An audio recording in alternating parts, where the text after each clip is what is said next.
प्रिय भक्तगणों, भगवान शिव ने बताया, एक ऐसा मंत्र जो सोचोगे वही मिलेगा। दुनिया में मन की शक्ति सबसे महत्वपूर्ण है। अगर तुम कुछ भी पूरे दिल से चाहते हो तो वह तुम्हें मिल सकता है। यह बात मैं नहीं, बड़े बड़े ऋषि मुनि कहते हैं। लेकिन अगर यह सच है, फिर जब हम कुछ चाहते हैं और वह हमें नहीं मिलता तो क्यों ऐसा होता है?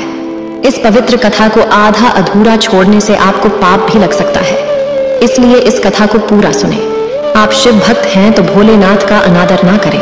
किसी भी इंसान को दुखी होने की इच्छा नहीं होती, पर कई बार वह दुखी अनुभव करता है। जब हम अपने जीवन की चरण रेखा देखते हैं, हम सभी चाहते हैं कि हम सफल हों, अच्छा पैसा कमाएं, लेकिन यह हमेशा होता तो नहीं है। कौन है जो सच में अपनी असफलता या मैं पैसा ना कमाऊं चाहता होगा? यह सचमुच विचारशील प्रश्न है। अब यहाँ दो संभावनाएं होती हैं। या तो वे ऋषि मुनि जो कहते थे कि मन से चाही हुई चीज हासिल हो जाती है, वे गलत थे, या फिर हम गलत हैं। आज मैं एक कहानी सुनाऊंगी जिससे आपको समझ में आएगा कि हम अपने मन से कुछ भी कैसे प्राप्त कर सकते हैं। इस कहानी में बताया जाएगा कि हम कैसे अपने मन में विचारों का बीज बो सकते हैं। बहुत समय पहले की घटना है। एक शख्स था जिसके जीवन में सिर्फ विपत्तियां ही विपत्तियां दिखाई देती थीं। जो कुछ भी वह प्रयास करता, उसकी प्रत्याशाएं हमेशा अधूरी ही रह जाती। जब भी वह अपने घर में लौटता, घर में असहमति और तनाव का माहौल बना रहता। जब भी वह किसी से सहायता की उम्मीद करता तो लोग उसकी सहायता से मुंह मोड़ लेते। ऐसा अनुभव होता था मानो जैसे संपूर्ण ब्रह्मांड की सारी दुख भरी ताकतें उस पर एक साथ प्रकोपित हो गई हों।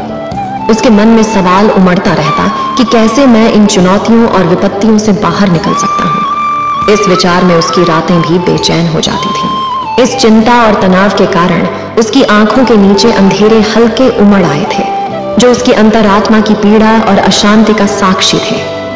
कई बार तो उसके मन में जीवन से हाथ धोने के विचार भी आते, लेकिन अपने परिवार और उनकी भलाई की चिंता में वह ऐसा कदम नहीं उठा सकता था।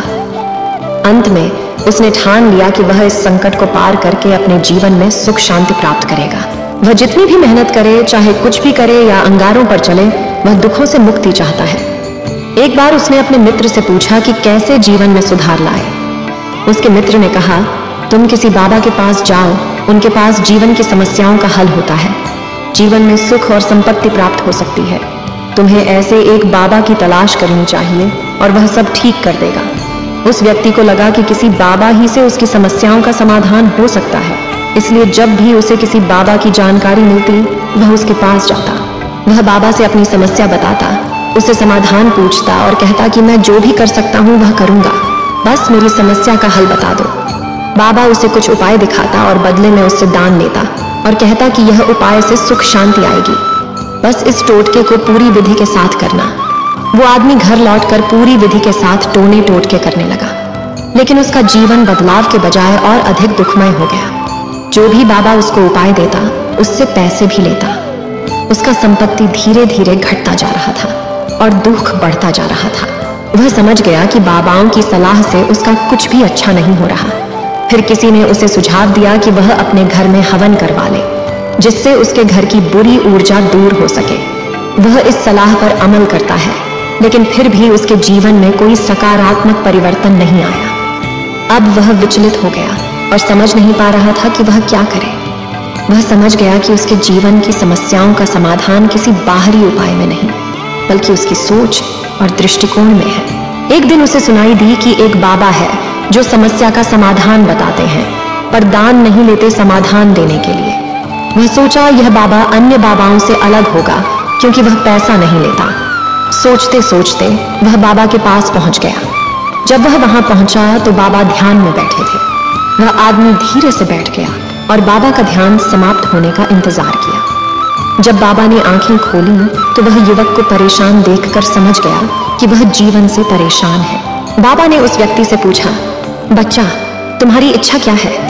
तुम मेरे पास क्यों आए हो? उस आदमी ने उत्तर दिया, बाबा, मैं अपने जीवन से बहुत परेशान हूँ। मैंने बहुत सी कोशिशें की है, लेकिन मेरे दुखों में कोई कमी नहीं आई। मैंने आपके सलाहों का पालन किया है और हर उपाय को आजमाया है, लेकिन फिर भी मेरी स्थिति बेहतर नहीं हो रही है। उसने अपनी समस्याओं को साझा करते हुए जारी रखा। कभी कभी मुझे यह विचार आता है कि क्या मैं आत्महत्या का रास्ता न चुन लूं, पर मेरे परिवार के बारे में सोचकर मैं यह कदम नहीं उठा सकता। मैंने आपके बारे में सुना है और आप पर विश्वास करता हूँ। मैं आपके पास आकर आशा लेकर आया हूँ कि आप मेरी मदद करेंगे। कृपया मुझे एक ऐसा मार्गदर्शन दें जिससे मैं अपने दुखों से राहत पा सकूं। मैं अपने दुखों से मुक्ति पाने के लिए कुछ भी करने के लिए तैयार हूँ। आप मुझे कोई भी उपाय बता सकते हैं, चाहे वह उपाय कितना भी कठिन हो, मैं उसे पार करने के लिए प्रतिबद्ध रहूंगा। एक बार बाबा ने अनुभव किया कि आदमी वास्तव में बहुत परेशान हो सकता है।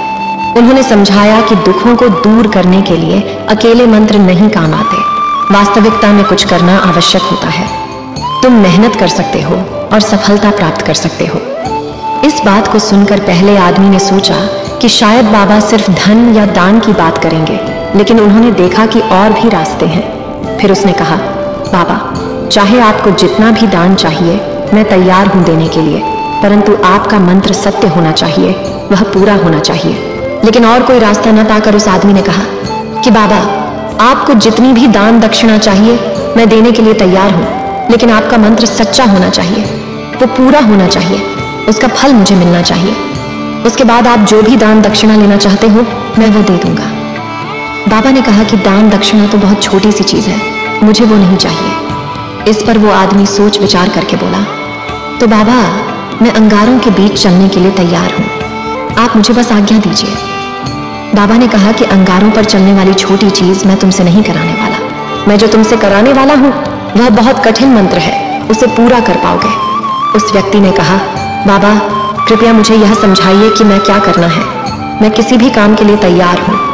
इस पर बाबा ने उससे कहा, जब तुम अपने घर जाओगे तो रास्ते में चलते समय मन में यह विचार करते रहना कि मैं खुश हूं। मन में बार बार यही विचार करो, लेकिन इसे आवाज में नहीं कहो, यह सिर्फ मन में बोलना है। उस आदमी ने कहा, बाबा, यह तो बिल्कुल आसान है, मैं तो इसे तुरंत कर लूंगा, लेकिन इससे होगा क्या? बाबा बोले कि इस मंत्र को करके देखो। वैसे भी तुमने इतने बाबाओं के मंत्र किए हैं, तो इस मंत्र को भी करके देख लो। उस आदमी ने सोचा, बाबा कुछ दान दक्षिणा नहीं ले रहे और एक छोटा सा मंत्र है, मैं इसे कर सकता हूँ। उसने कहा, बाबा ठीक है, मैं यह मंत्र करूंगा। फिर वह आदमी वहां से चला गया, लेकिन जैसे ही वह चलने लगा, बाबा ने पीछे से कहा, बच्चा, एक बात याद रखना, जब तुम मंत्र को अपने मन में दोहराओ, तुम्हारे मन में बंदर के विचार नहीं आने चाहिए। बंदर के ख्यालों को दूर रखो, तभी मंत्र सिद्ध हो सकता है। आदमी ने कहा, मुझे तो अब तक बंदर के ख्याल नहीं आए, इसलिए अब आएगा क्यों? कोई चिंता नहीं बाबा, मैं बस यह सोच कर रहूंगा कि मैं सुखी हूँ, बंदर के ख्याल मेरे मन में नहीं आएंगे। इसके बाद वह आदमी वहां से चला गया। वह अपने दिल में, मैं खुश हूं, मैं खुश हूं।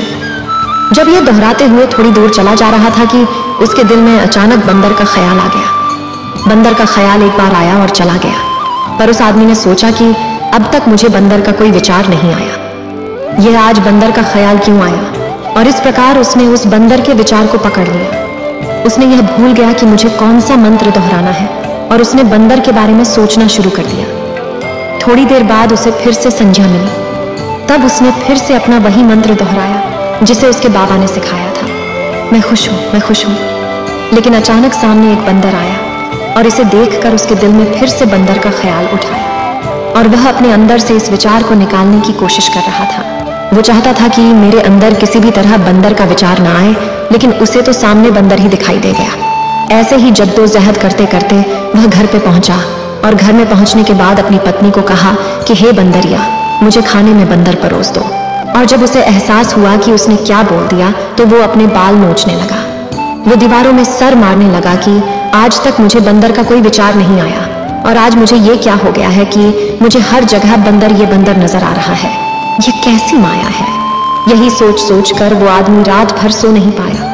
रात भर करवटें बदलता रहा और सुबह उठकर सीधे उसी बाबा के पास पहुंच गया और उसके चरणों में गिरकर कहा कि बाबा, पता नहीं क्या चमत्कार हो रहा है, आज तक मुझे बंदर के बारे में कोई सोच नहीं आई, लेकिन कल से जब से आपने मुझसे कहा कि बंदर का विचार नहीं आना चाहिए, तब से मुझे हर जगह बंदर ही बंदर दिख रहा है। वो आदमी बोला कि बाबा, मुझे तो आपके पीछे पेड़ पर बैठे हुए बंदर भी केले खाते हुए दिख रहे हैं, ऐसा क्यों? इस पर बाबा ने मुस्कुरा दिया, बच्चे, मन का जाल एक ऐसा जाल है जिसे समझना आसान नहीं है। बंदर तो तुम्हारे रास्ते में पहले भी आए थे।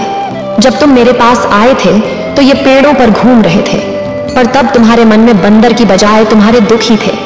इसके बाद बाबा ने उसे समझाया कि जो कुछ भी हम दूर भागना चाहते हैं वही चीज हमारे मन में बहुत गहरे तक बस जाती है, वो हमारे अंतर्मन में समा जाती है। असल में हम जिस चीज से भी छुटकारा पाना चाहते हैं उससे छुटकारा इसीलिए पाना चाहते हैं कि वो हमारे साथ बहुत गहरे से जुड़ी हुई है, और हम जितना ही उससे छुटकारा पाना चाहते हैं वो उतनी ही गहरी हमारे मन में बैठती चली जाती है और आखिरकार वो हमारे अंतर्मन में छा जाती है। ऊपर से तो हम चाहते हैं सुखी होना कि मैं सुखी हूँ, मैं सुखी हूँ। हमारे होंठ भी यही बोलते रहते हैं, लेकिन हमारे मन में दुख समाये होते हैं। हमारे विचारों में, हमारे मन में हमें दुख ही दुख दिखाई देते हैं। इसीलिए अपनी जुबान से बार बार ये बोलने से कि मैं सुखी हूँ, मैं सुखी हूँ, हम सुखी नहीं होंगे। जब तक ये मंत्र हमारे अंतर्मन में प्रविष्ट नहीं होगा। उस आदमी ने इस बारे में पूछा कि बाबा, यह मंत्र हमारे दिल की गहराइयों में कैसे समाएगा? बाबा ने यह कहकर उत्तर दिया, बच्चा, तुम अपने दुखों से लड़ना छोड़ दो। जब तक तुम अपने दुखों को दूर करने की सोच में रहोगे तब तक वे दुख तुमसे जुड़े रहेंगे। जब तक वे दुख तुम्हारे अंतरात्मा पर काबिज रहेंगे और तुम उन दुखों के बारे में सोचना छोड़ दोगे, तब तक वे दुख तुम्हारे जीवन को अपने असर से भरपूर करते रहेंगे। तुम्हें उन दुखों से मुक्ति पाने की आकांक्षा नहीं करनी चाहिए। उसी दिन से तुम्हारा जीवन दुख मुक्त हो जाएगा, क्योंकि किसी भी चीज को छोड़ने के लिए हमें उसके बारे में सोचना बंद कर देना चाहिए। हम जितना भी किसी विचार को पालते हैं वो विचार हमारे मन में बैठ जाता है। अक्सर हम दुखों के बारे में ही सोचते हैं और यह विचार हमारे मन को गहराई से प्रवेश कर लेता है। हम यह भी मान लेते हैं कि हमारे जीवन में दुख होना अनिवार्य है और हमें उससे मुक्ति चाहिए, लेकिन जिस तरह हम बार बार उसके बारे में सोचते हैं उससे वो दुख हमारे अंतरात्मा में घुस जाता है और हमें इसका एहसास तक नहीं होता। इसलिए अगर तुम दुखों से मुक्त होना चाहते हो तो उनके बारे में सोचना छोड़ दो। ऐसा करके तुम्हें आत्मा की शांति मिलेगी। बहुत से लोग धूम्रपान या शराब छोड़ना चाहते हैं और सुबह सुबह यह वादा करते हैं कि वे यह काम नहीं करेंगे, परंतु शाम को वादा तोड़कर वे फिर से वो गलत रास्ते पर चले जाते हैं। ऐसा क्यों होता है कि जो हम सोच रहे हैं वो पूरा कर ही नहीं पा रहे हैं? असल में हम उस बात को बहुत ध्यान दे रहे हैं, हम उसे बहुत महत्व दे रहे हैं। जब हम उसे छोड़ने का विचार करते हैं तब हम उसकी महत्वपूर्णता को और बढ़ा देते हैं। हमारे दिमाग में जितनी बार यह बात आती है उतनी ही अधिक हम सोचते हैं। शराब या तंबाकू छोड़ने का विचार करते समय भी हम उसके बारे में जितनी बार सोचेंगे, हमारा दिमाग उतनी ही बार उस बात की ओर जाएगा। हमें उससे लड़ने की जगह नहीं, बल्कि बिना सोचे बिना आगे बढ़ने की दिशा में होना चाहिए। अगर हम इस तरीके को समझ लेते हैं तो हम अपने जीवन में जो भी पाना चाहते हैं उसे अपने अंतर्मन में डाल सकते हैं, और एक बार वो लक्ष्य हमारे अंतर्मन में बैठ जाता है तो फिर सफलता पाने में कोई समस्या नहीं आती, कोई दिक्कत नहीं आती। उम्मीद है आप सभी को यह वीडियो अच्छी लगी होगी। अगर आप शिव के सच्चे भक्त हैं तो चैनल को सब्सक्राइब और वीडियो को लाइक करके कमेंट में हर हर महादेव लिख दीजिए।